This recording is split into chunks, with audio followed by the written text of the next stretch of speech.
बिस्मिल्लाहिर्रहमानिर्रहीम। First year की chemistry का चैप्टर नंबर 1 आज हम टॉपिक स्टार्ट करने वाले हैं, वो है stoichiometry.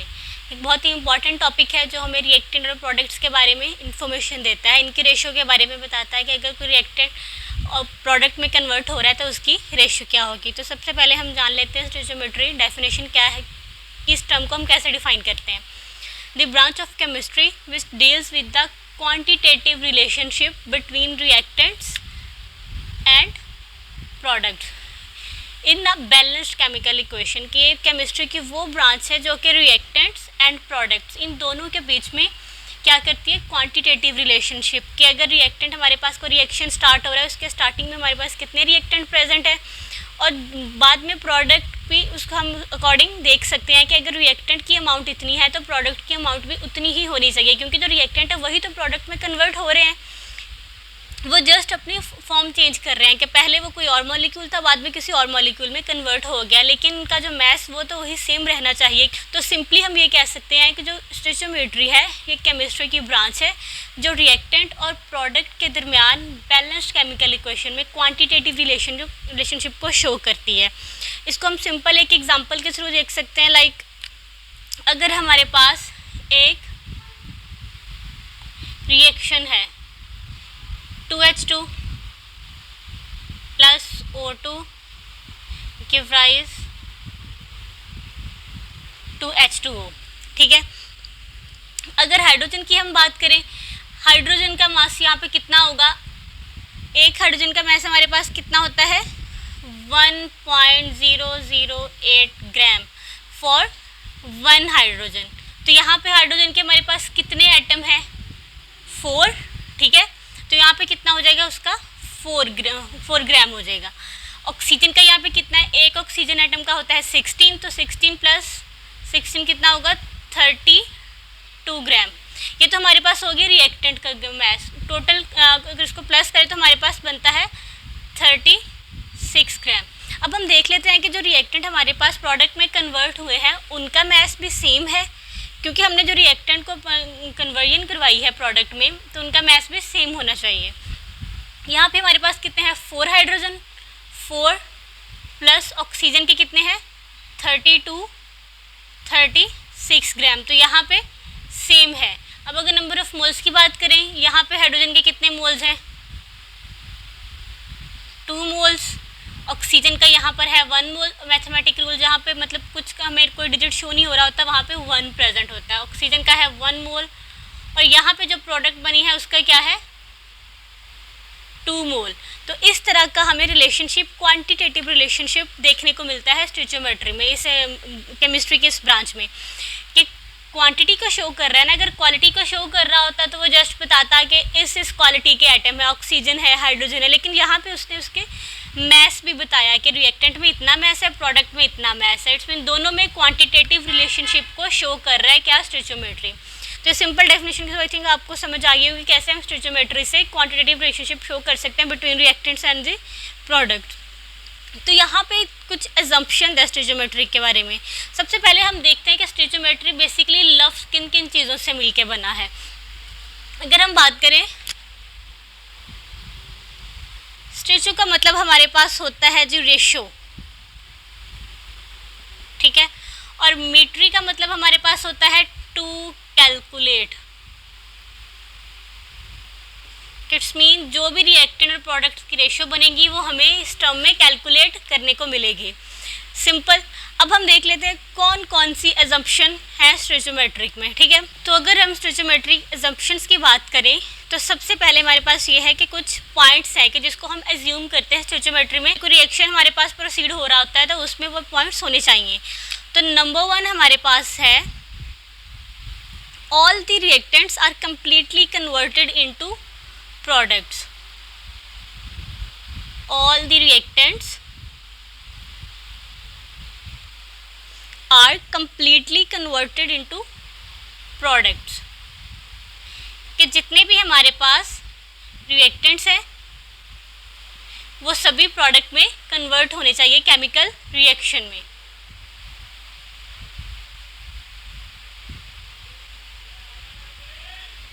converted into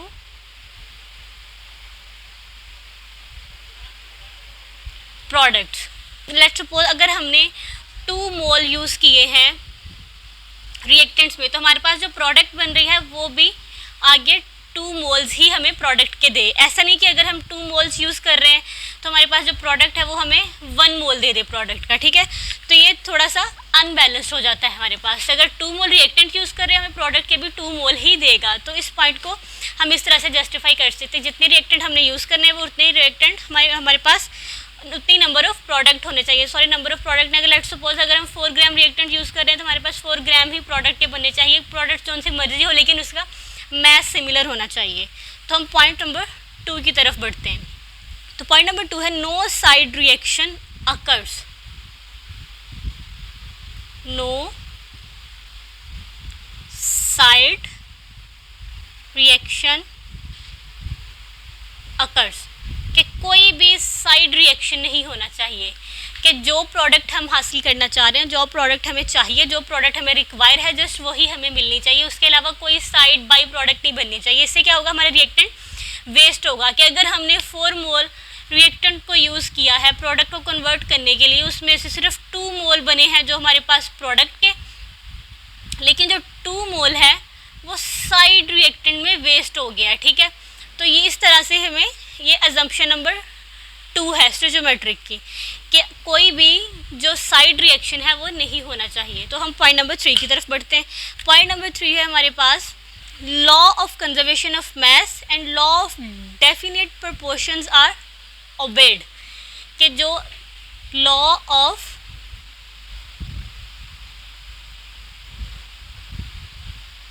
conservation of mass and law of definite proportions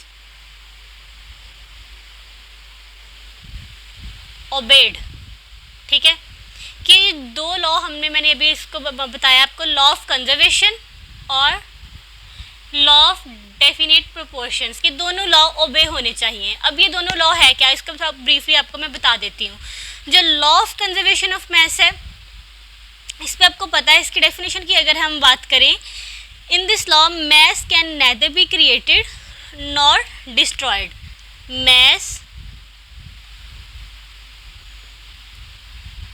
can nether be created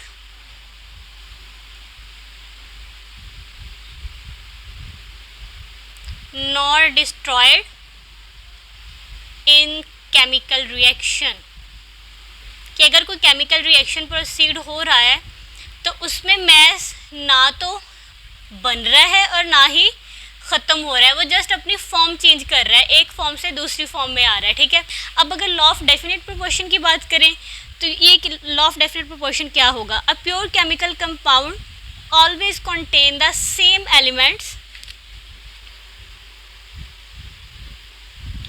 a pure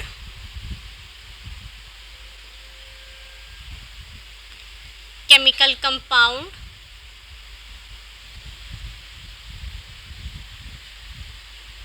always contain the same elements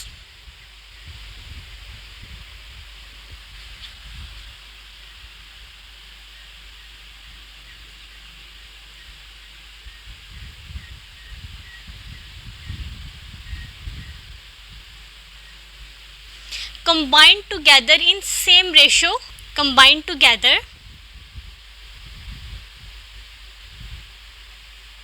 in same ratio by mass. तो ये है हमारे पास लॉ ऑफ डेफिनेट प्रोपोर्शन, कि जो pure chemical compound है हमेशा same element contain करता है। वो अगर हमारे पास 1 ग्राम कंपाउंड हुआ, उसको हम 2 ग्राम कर दे, 4 ग्राम कर दे, लेकिन तब भी उसमें क्या होगा, जो केमिकल कंपाउंड है उसमें सेम एलिमेंट रहेंगे, ठीक है। उनकी रेशो भी सेम ही होगी। अब कैसे सेम होगी इसका थोड़ा सा आपको एग्जांपल के थ्रू बता देती हूँ। लेट्स सपोज अगर हम वाटर की बात करें तो वाटर में ये हमारे पास वाटर का मॉलिक्यूल, तो वाटर में हमारे पास कौन कौन से एलिमेंट प्रेजेंट है, एक तो हमारे पास O प्रेजेंट है और एक हमारे पास H प्रेजेंट है। अगर O की बात करें तो O का हमारे पास कितना मोलर मैस है, O का मोलर मैस हमारे पास होता है जी 16। और अगर H की बात करें, H का मोलर मास कितना होता है? H का होता है हमारे पास 1, ठीक है, 1.008। तब इसको अगर चाहे तो इसको पॉइंट के थ्रू लिख सकते हैं, अदरवाइज आप ऐसे भी इसको लिख सकते हैं, ठीक है। अब अगर इसकी रेशियो हमने कैलकुलेट करनी हो तो रेशियो इसकी कैसे कैलकुलेट कर सकते हैं? हमने एम्पिरिकल फॉर्मूला के लास्ट स्टेप में पढ़ा था, इसको सूटेबल नंबर के साथ हमें डिवाइड करना होता है लीस्ट नंबर को लाने के लिए। तो क्या करेंगे, इसको किस पे डिवाइड कर देंगे? 2 पे। तब 2 पे डिवाइड किया, यहाँ पे हमारे पास आ गया 8 और यहाँ पे हमारे पास आ गया 1, ठीक है। तो 8 और 1 की रेशियो है इसमें प्रेजेंट, ठीक है। कि अब लेट्स सपोज अगर आपके पास 1 ग्लास वाटर है, 1 ग्लास पानी है आपके पास, तो उसमें भी तो H2O फॉर्मूला ही होगा ना, ठीक है। अगर आप कंपैरिजन करें कि अगर आपके पास पूरी एक गैलन भरी हुई है, 5 लीटर की गैलन है, ठीक है, उसमें भी तो H2O का सेम फॉर्मूला होगा, सेम रेशियो होगी ऑक्सीजन और हाइड्रोजन की जो मिलकर बना रहे हैं पानी को। तो इट मीन कि सोर्स मैटर नहीं करता कि किस सोर्स से आप वो चीज़ ले रहे हैं। कि अगर कोई केमिकल कंपाउंड है तो उसमें जो नंबर ऑफ़ एलिमेंट्स है और मैस, उसकी जो रेशियो है बाय मैस की, वो हमेशा सेम ही रहेगी। बेशक वो पानी आप अपने घर की टैप से ले, किसी रिवर से ले, किसी लेक से ले या फिर ओशन से ले, वाटर का फॉर्मूला हमेशा H2O ही रहेगा और इसमें से जो एटम्स की रेशियो है वो भी सेम ही रहेगी। तो ये है लॉ ऑफ डेफिनेट प्रोपोर्शन। लेकिन इसके अलावा हमारे पास कुछ केमिकल इक्वेशन की कुछ लिमिटेशंस भी होती हैं। और क्या लिमिटेशंस है तो मैं इसको रेस करती हूँ, उसके बाद उसके बारे में डिस्कस करते हैं। तो अगर हम स्टोइचियोमेट्री में केमिकल इक्वेशन की लिमिटेशंस की बात करें तो सबसे पहली लिमिटेशन जो हमारे पास है, we can not tell about the conditions of the reaction. कि कोई रिएक्शन प्रोसीड हो रहा है तो उसके ये रिएक्टेंट और प्रोडक्ट की क्वांटिटेटिव रिलेशनशिप को तो बता देती है कि इतना मैस प्रोडक्ट का है, इतना मैस रिएक्टेंट का था, लेकिन इसकी कंडीशंस के बारे में नहीं बताती। कंडीशंस अब कौन सी हैं कि ना तो वो प्रेशर के बारे में बताएगी, ठीक है, ना तो वो टेम्परेचर के बारे में बताएगी और ना ही वो कैटालिस्ट के बारे में बताएगी। तो ये है कुछ कंडीशंस के। इन कंडीशंस के बारे में हमें बिल्कुल भी पता नहीं चलता स्टोइचियोमेट्री की केमिकल इक्वेशंस में, कि हम जस्ट क्वांटिटेटिव इसका रिलेशनशिप देख सकते हैं, इन चीज़ों को नहीं देख सकते। जैसे हमने पढ़ा था अल्केन्स में कि जब हम किसी अनसैचुरेटेड हाइड्रोकार्बन में हाइड्रोजन को ऐड करते थे तो हम कौन सा कैटालिस्ट? निकल यूज़ करते थे और 200 to 300 degree Celsius temperature use करते। तो प्रोडक्ट हमारे पास आती थी CH3 बॉन्ड CH3। अब इस रिएक्शन की बात करें तो यहाँ पे हम कैटालिस्ट यूज़ कर रहे हैं और टेम्परेचर यूज़ कर रहे हैं। तो अगर स्टोइचियोमेट्री की बात करें, ये जस्ट हमें क्या बताएगा, इनकी क्वांटिटेटिव रिलेशनशिप के कितना मैस प्रोडक्ट का था, रिएक्टेंट का था और कितना मैस प्रोडक्ट का बना है। लेकिन ये निकल जो कि एज अ कैटालिस्ट और जो कंडीशंस हमारे पास है, टेम्परेचर है, प्रेशर है, इनको बिल्कुल एक्सप्लेन नहीं करेगा। तो ये इसकी फर्स्ट लिमिटेशन होगी। अगर हम सेकंड लिमिटेशन की बात करें, they can not tell about the rates of reactions. ये रिएक्शंस के रेट्स नहीं बताते कि कोई रिएक्शन अगर प्रोसीड हो रहा है वो स्लो रिएक्शन है, फास्ट रिएक्शन है, तो रिएक्शन के रेट्स के बारे में भी इंफॉर्मेशन हमें नहीं मिलती, ठीक है। अब थर्ड इसकी लिमिटेशन है, can not tell about the time of complete of reactions. के रिएक्शन अगर कोई हो रहा है तो उसका टाइम भी हमें नहीं पता होता है इसमें। कि लेट्स सपोज अगर रिएक्टेंट से प्रोडक्ट बन रही है, हम बिल्कुल नहीं पता होता कि कितने टाइम में हमें वो प्रोडक्ट मिल जाएगी। इट्स मीन ये इसकी थर्ड लिमिटेशन है कि हमें रिएक्शन के कंप्लीट होने का टाइम भी पता नहीं होता। तो अब हम नेक्स्ट स्टोइचियोमेट्रिक रिलेशनशिप की कुछ बात कर लेते हैं कि स्टोइचियोमेट्रिक रिलेशनशिप क्या होते हैं। तो सबसे पहला जो हमारे पास रिलेशनशिप है वो है मैस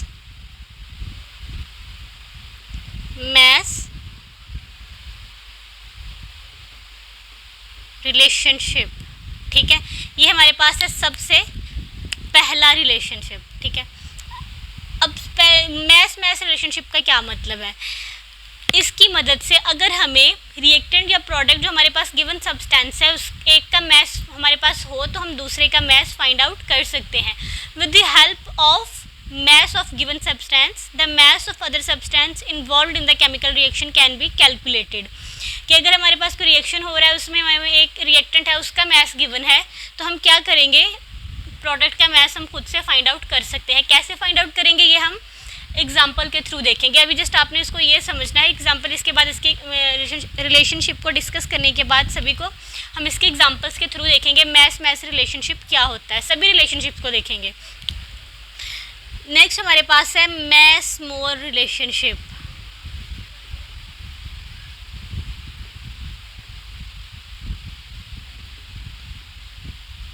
मैस मोल रिलेशनशिप।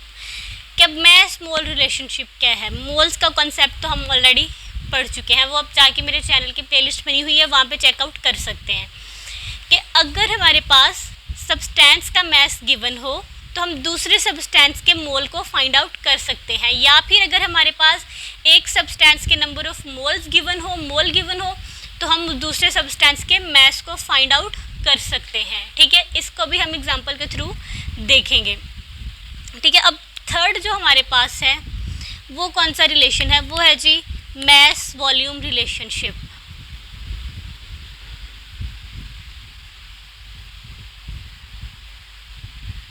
Mass volume relationship.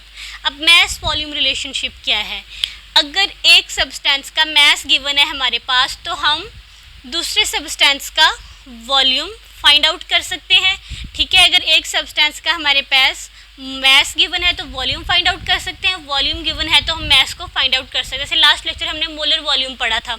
अब मोलर वॉल्यूम में हमने क्या देखा था कि अगर हमारे पास वॉल्यूम प्रेजेंट था 500 cm क्यूब, आप प्रीवियस लेक्चर को चेकआउट कर सकते हैं, मैं आई बटन में उसका लिंक दे देती हूँ, अदरवाइज डिस्क्रिप्शन बॉक्स में आपको उसका लिंक मिल जाएगा।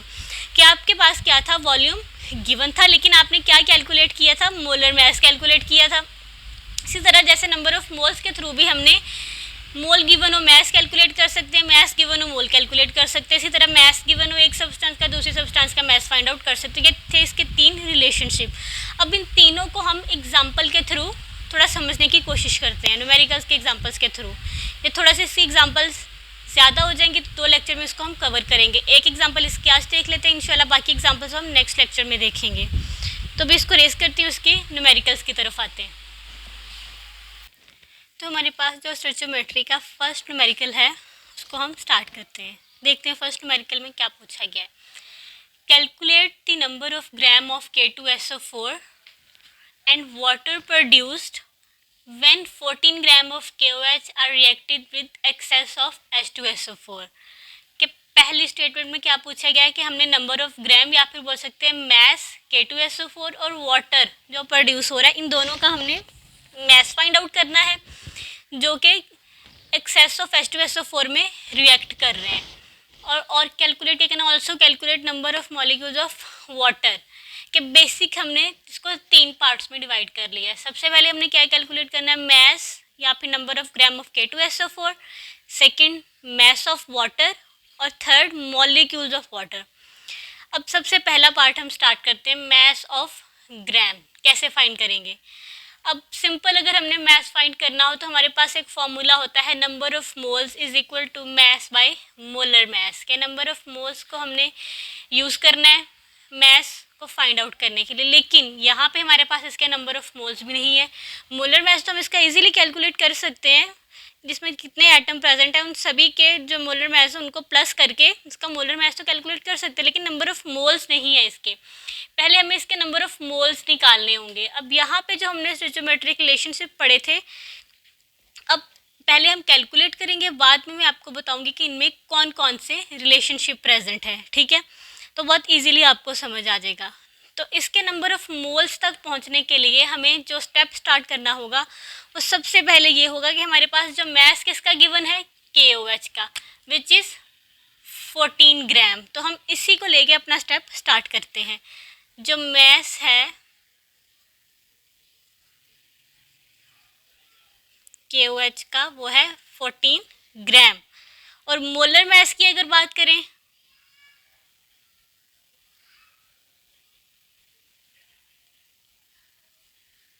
मोलर मैस ऑफ KOH, जो मोलर मैस होता है KOH का वो होता है 56 ग्राम पर मोल। 56 ग्राम पर मोल। तो इसका मतलब है हम इसके नंबर ऑफ मोल्स को फाइंड आउट कर सकते हैं। यस, ऑब्वियसली कर सकते हैं। नंबर ऑफ मोल्स का क्या फॉर्मूला होता है हमारे पास? Number of moles is equal to mass by molar mass. तो इसका मैस हमारे पास कितना गिवन है? 14 ग्राम, और इसके हमारे पास मोलर मास कितना है 56 ग्राम पर मोल, ठीक है। तो ये क्या ग्राम ग्राम हमारे पास कट जाएगा, जो हमारे पास कैलकुलेशन करके जो आंसर आएगा वो आंसर होगा हमारे पास 0.25 मोल, 0.25 मोल। ये हमारे पास आ गया है आंसर। किसका आंसर है, किसके नंबर ऑफ मोल्स है, KOH के। अब हम इन नंबर ऑफ मोल्स को यूज़ करके पहुंचेंगे K2SO4 के नंबर ऑफ मोल्स तक, और फिर उन नंबर ऑफ मोल्स को यूज़ करके हम K2SO4 के जो रिक्वायरमेंट है हमारे पास, हमने मैस फाइंड आउट करना है, वो हम मैस को फाइंड आउट कर लेंगे, ठीक है। अब सेकंड स्टेप की तरफ हम बढ़ते हैं। जो सेकंड स्टेप है उसमें हम क्या करेंगे, इक्वेशन तो आप सबके पास आपको नज़र आ रही है कि इक्वेशन क्या है, 2KOH प्लस H2SO4, हमें प्रोडक्ट क्या दे रहा है, K2SO4 प्लस 2H2O। अब KOH और K2SO4 के दरमियान हम रिलेशनशिप को स्टार्ट करते हैं। बाद में आपको मैं बताऊंगी कि इनमें कौन कौन सा रिलेशनशिप प्रेजेंट है। अगर हम बात करें KOH एंड K2SO4 के दरमियान रिलेशनशिप की, तो पहले इनके हम देखते हैं रिएक्टेड प्रोडक्ट में कितने कितने नंबर ऑफ मोल्स प्रेजेंट है। KOH के कितने नंबर ऑफ मोल है, 2 मोल्स। कितने मोल है इसके, 2 मोल्स हैं। K2SO4 की बात करें तो इसके हमारे पास कितने नंबर ऑफ मोल्स हैं, 1 मोल, ठीक है। अब हम क्या करेंगे, इनको किसी सुटेबल नंबर के साथ डिवाइड करके हम नंबर ऑफ मोल्स निकाल लेंगे K2SO4 के। तो किसके साथ हम इसको डिवाइड करेंगे, लेट्स सपोज हम इसको 2 के साथ डिवाइड कर देते हैं, ठीक है। यहाँ पे तो आ गया 1 और यहाँ पे हमारे पास क्या आंसर आ गया, 0.125 मोल। इट्स मीन कि जो 0.25 मोल हैं KOH के, वो 0.125 मोल हमें K2SO4 के दे रहा है प्रोडक्ट में। कि अगर 0.25 मोल KOH है तो वो हमें प्रोडक्ट में इतने मोल K2SO4 के प्रोवाइड कर रहा है, ठीक है। ये तो हमने, अगर एक का मैस हमारे पास गिवन था, किसका मैस हमारे पास गिवन था, सॉरी, विच इज़ 14 ग्राम। किसका मैस था, KOH का मैस था। हमने इस मैस को यूज़ करके नंबर ऑफ मोल्स फाइंड कर लिए दूसरे हमारे पास जो सब्सटेंस था। तो ये कौन सा रिलेशनशिप हो गया, मैस मोल रिलेशनशिप। ये कौन सा हमारे पास रिलेशनशिप हो गया, फर्स्ट रिलेशनशिप में हमने देखा मैस मोल रिलेशनशिप, कि हमने एक के मैस को यूज़ करके दूसरे के नंबर ऑफ मोल्स को फाइंड आउट कर लिया। अब सेकंड हमने ये देखना है कि हमें इसके मैस को फाइंड आउट करने के लिए इसके नंबर ऑफ मोल्स रिक्वायर्ड थे ना, तो वो हमने फाइंड आउट कर लिए हैं। अब हम इस पार्ट को प्रॉपर मेथड से सॉल्व कर देते हैं। कौन सा फॉर्मूला लगाएंगे, number of moles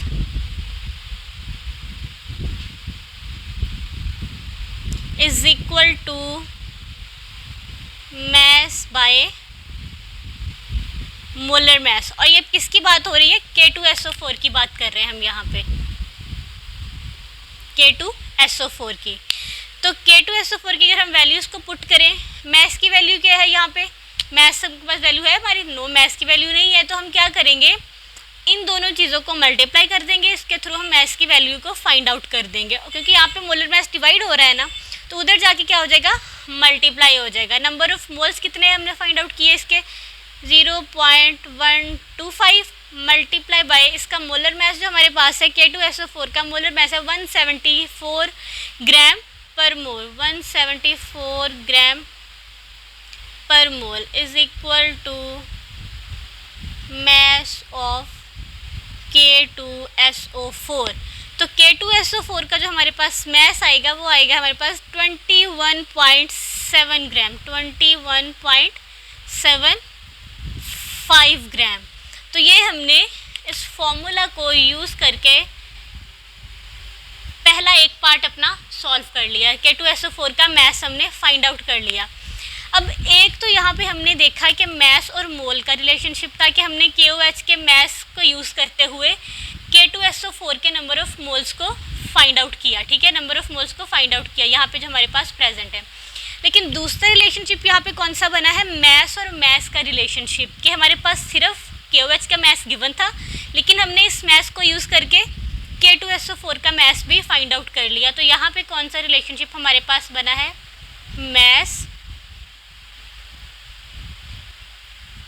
mess relationship. ठीक है, दो रिलेशनशिप को हमने एक्सप्लेन कर दिया यहाँ पे। ठीक है, तीन रिलेशनशिप पढ़ चुके थे, मैस मोल रिलेशनशिप, मैस मैस रिलेशनशिप, इन दोनों को यहाँ पे हमने कैलकुलेट कर दिया है। अब हम इसके नेक्स्ट पार्ट की तरफ बढ़ते हैं। नेक्स्ट पार्ट हमारे पास कौन सा है, हमने क्या फाइंड आउट करना है कि मैस ऑफ वाटर। अब मैस ऑफ वाटर को फाइंड आउट करने के लिए हमें क्या चाहिए, ऑब्वियसली फॉर्मूला तो यही यूज़ होगा, number of moles is equal to mass by molar mass, लेकिन इसके लिए भी हमें पहले वाटर के नंबर ऑफ मोल्स चाहिए। और जो वाटर के नंबर ऑफ मोल्स है वो भी हम किस रिलेशन से फाइंड करेंगे, एक मोल मोल रिलेशनशिप होता है कि एक के नंबर ऑफ मोल्स हमारे पास प्रेजेंट है, तो हम दूसरे के नंबर ऑफ मोल्स को फाइंड आउट कैसे कर सकते हैं। जिसको मैं यहाँ से रेस करते हुए स्क्रीनशॉट लेना चाहे तो वो ले सकता है। फिर हम नेक्स्ट अपना पार्ट स्टार्ट करते हैं। ओके, तो अपने नेक्स्ट पार्ट की तरफ बढ़ते हैं। क्या फाइंड है, मैस ऑफ वाटर। अब मैस ऑफ वाटर को फाइंड करने के लिए हमें पहले इसके मोल्स फाइंड आउट होने चाहिए, मोल्स का पता होना चाहिए। उन मोल्स को पता करने के लिए हम KOH को ही यूज़, क्योंकि KOH ही है जो कन्वर्ट हो रहा है प्रोडक्ट में in the presence of aqueous excess of H2SO4। तो पहले भी हमने KOH को यूज़ करके K2SO4 के मोल्स निकाले थे, अब फिर हम KOH को यूज़ करेंगे और वाटर के नंबर ऑफ मोल्स को निकालेंगे। कैसे निकालेंगे, एक तरफ हम KOH की रेशो ले लेते हैं और दूसरी तरफ हम क्या ले लेते हैं, वाटर की रेशो ले लेते हैं। तो हमने यहाँ पे KOH और H2O की रेशो को कंपैरिजन इसका कर लेते हैं। ठीक है, कि अगर हम केमिकल इक्वेशन में देखें तो KOH के हमारे पास कितने मोल्स प्रेजेंट है, 2 मोल्स प्रेजेंट है। ठीक है, और H2O के प्रोडक्ट में कितने मोल बन रहे हैं, 2 मोल्स ही KOH है, और वो जब प्रोडक्ट में कन्वर्ट हो रहा है तो वो 2 मोल ही H2O के दे रहा है। लेट्स सपोज हम एज्यूम कर सकते हैं अगर 1 मोल होता KOH का तो हमारे पास वाटर भी क्या बनता, उसके भी 1 मोल ही बनता। तो हमने पहले जो KOH का नंबर ऑफ मोल्स फाइंड किए थे विच वाज 0.25, किसके लिए फाइंड आउट किया था, ये KOH के लिए। तो अगर 0.25 KOH के मोल रिएक्शन में पार्टिसिपेट कर रहे हैं तो इसका मतलब है कि वो H2O भी 0.25 मोल ही देंगे। तो यहाँ पे हमने अब क्या फाइंड कर लिया कि इसके H2O के number of moles, it's mean हमारे पास नंबर ऑफ मोल्स आ गया। हम इजीली ये फॉर्मूला नंबर ऑफ मोल्स का यूज़ करके वाटर का मैस फाइंड आउट कर सकते हैं। तो हम ये फॉर्मूला पहले लगाते हैं, number of moles of water is equal mass of water divided by molar mess. अब हम इसका फाइंड आउट कर सकते हैं इजीली। लेट्स सपोज अगर हमारे पास वाटर के नंबर ऑफ मोल्स हमने कितने निकाले हैं, 0.25, मैस हमने इसका क्या करना है, अभी कैलकुलेट करना है। वाटर की बात हो रही है अभी। मोलर मैस वाटर का हमारे पास कितना होता है, सबको पता है 18 ग्राम पर मोल। तो जो हमारे पास वाटर का मैस आएगा इन दोनों को मल्टीप्लाई करके तो वो हमारे पास ये आएगा 4.50 ग्राम। तो ये हमने क्या किया, मैस फाइंड आउट कर लिया। किसके थ्रू फाइंड आउट किया, मोल्स को फाइंड आउट करके, कि हमारे पास KOH के नंबर ऑफ मोल्स हमारे पास थे जो हमने फाइंड आउट किए थे, और उन मोल्स को यूज़ करके हमने मैस फाइंड आउट कर लिया। तो ये हमारे पास कौन सा रिलेशनशिप बना, इसमें 2 रिलेशनशिप बन सकते हैं, एक मैस मोल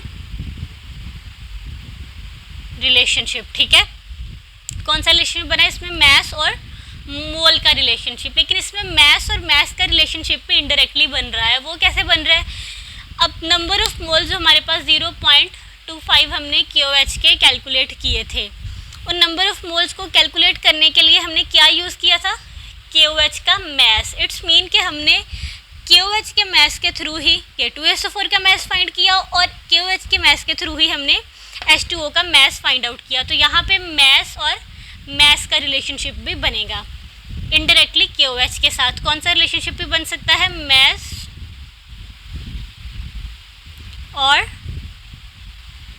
mass रिलेशनशिप। ठीक है, अभी हमने इसका mass भी फाइंड आउट कर लिया। अब हमारे पास क्या बचा? Molecules of water. हमने फाइंड क्या करना है?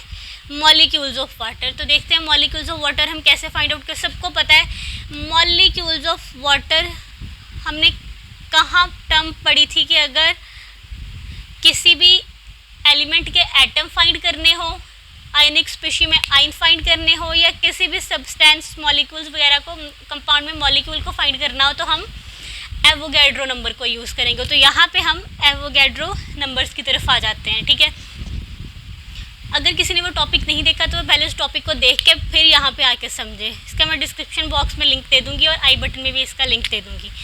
मॉलिक्यूल्स ऑफ वाटर, तो फॉर्मूला हमारे पास क्या था इसके नंबर ऑफ मॉलिक्यूल्स को फाइंड आउट करने के लिए? मैस ऑफ वाटर, जिसका हमने फाइंड आउट करने हैं molecules, bye molar mess multiply by Avogadro number. ठीक है, अब हम क्या कर सकते हैं?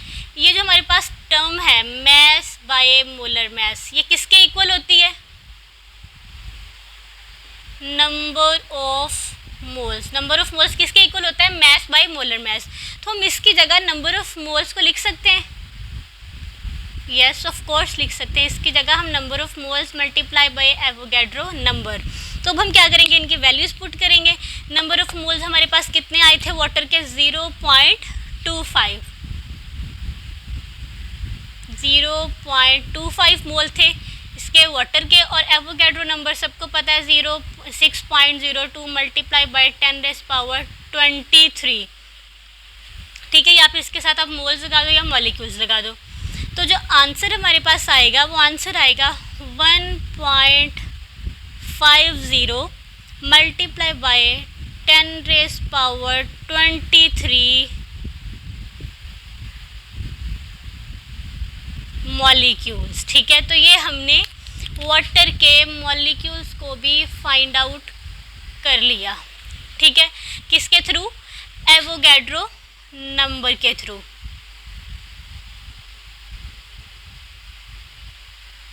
एवोगैड्रो नंबर के थ्रू हमने मॉलिक्यूल्स ऑफ वाटर को फाइंड आउट कर लिया।